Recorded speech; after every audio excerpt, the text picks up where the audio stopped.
Pagbasa ng mga salitang may kambal katinig o cluster. Kambal katinig. Ito ang tawag sa dalawang pinagsamang katinig na bumubuo sa isang pantig. Maaaring ito ay nasa unahan, gitna o hulihan. Narito ang halimbawa ng kambal katinig. Letang K at W na may tunog na K, kwa, kwe, kwi, kwo, ku. Basahin natin ang mga sumusunod. Kwago, kwago.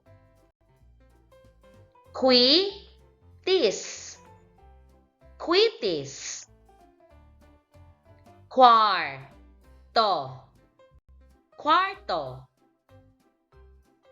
Kwento, kwento. Kwintas, kwintas. Eskwela, eskwela. Basahin natin muli.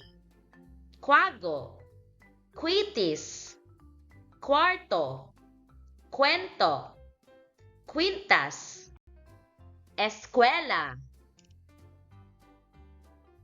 Dito naman tayo sa katinig na G at W na may tunog na G, gwa, gwe, gwi, gwo, gu. Guwapo, guwapo. Guantes, guantes. Guardia, guardia. Basahin natin muli. Guwapo, guantes, guardia. Dito naman tayo sa katinig na titik S at W na may tunog na su, swa, swe, swi, swo, swu. Swero, swero. Suerte, suerte. Sweldo, sweldo. Basahin natin muli. Suero, suerte, sweldo. Dito naman tayo sa katinig na P at W na may tunog na P,